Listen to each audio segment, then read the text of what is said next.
Hello everyone, welcome back to my channel. This will be the fifth video on electrostatics. In this video I'm going to talk about application of Gauss law. So the first application that I'm going to discuss is electric field due to a line charge. Consider a thin, infinite long, straight line charge having uniform linear charge density lambda. So let's say that lambda is the uniform linear charge density, which is placed along y dash. Now, as the charge is uniformly distributed, so by symmetry it follows that the electric field due to this line charge at a distance r in any plane at right angle to the line charge is of the same magnitude and is directed radially outwards. Okay. Now, to find the electric field due to the line charge at point P, say at a distance r from this line charge, we have to draw a cylindrical surface of this radius r and length say small l about this line charge as its axis. So this is how we draw the cylinder. Okay, this is the one. Now, this cylindrical surface may be treated as the Gaussian surface for this line charge. Let us now calculate the electric flux that crosses the Gaussian surface. Now, since electric lines of force are parallel to the end surface of the cylinder, so the electric lines of force will be parallel like this to the two circular ends of the cylinder. Okay, so there is no component of electric field along normal to the end faces. So the electric flux crosses only through the curved surface area of this cylinder. As the electric field due to this line charge is normal to its curved surface, the electric field will be like in this way, okay, perpendicular to the curved surface. Let me repeat that, okay. The electric flux crosses only through the curved surface of the cylinder, as the electric field due to this line charge is normal to the curved surface. Now, if capital E is the magnitude of the electric field at this point P, then the electric flux through the Gaussian surface is given by, means this the curved surface area of the cylinder is the Gaussian surface of the, will be considered as the Gaussian surface. So if E is the magnitude of the electric field at that point P, then the electric flux through the Gaussian surface will be given by phi is equal to E times curved surface area of the cylinder having radius smaller and length smaller.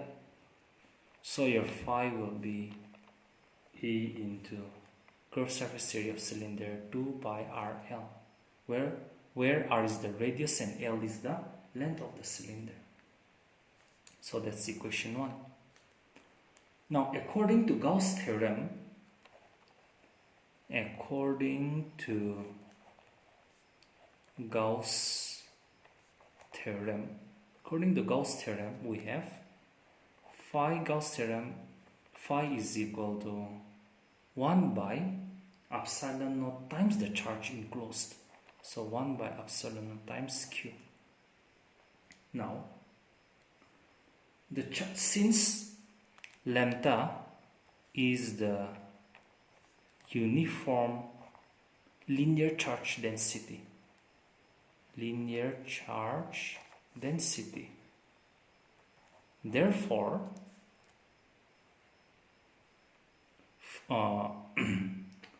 Q will be given by lambda times L. Therefore your phi will now become lambda L by epsilon naught. That is equation 2. Now on comparing equation 1 and 2, from equation 1 and 2, we have E into 2 pi RL will be equal to lambda L by epsilon naught. Here lambda, here LL cancels out. So we have E is equal to 1 by 2 pi epsilon naught into lambda by R. So which is the required expression for the electric field at any point due to a line charge. Now the second application, electric field due to an infinite plane sheet of charge.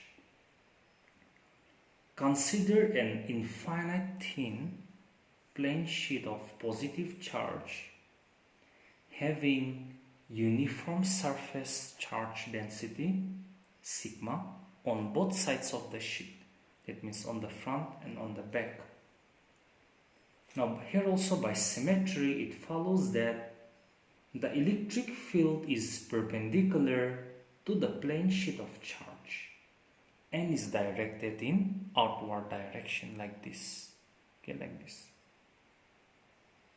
Now to find the electric field due to this plane sheet of charge, say at any point P at a distance r from it, we draw a cylinder of area of cross section, say A, okay, through the point P as the Gaussian surface, like this. Okay, this is how we draw. Now, since this time the electric lines of force are parallel to the curved surface area of the cylinder, the flask due to the electric field of this plane sheet of charge passes only through the circular caps of the cylinder. Now, if E is the magnitude of the electric field at the point P, suppose here is P, okay, then the electric flask to the Gaussian surface would be phi is equal to E into area of the end faces of the cylinder. There are two end faces, so E into twice of A. Suppose that's equation 1. Now according to Gauss theorem,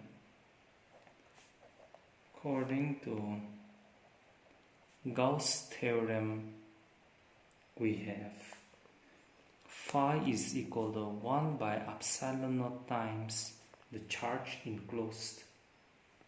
Now, if sigma is the uniform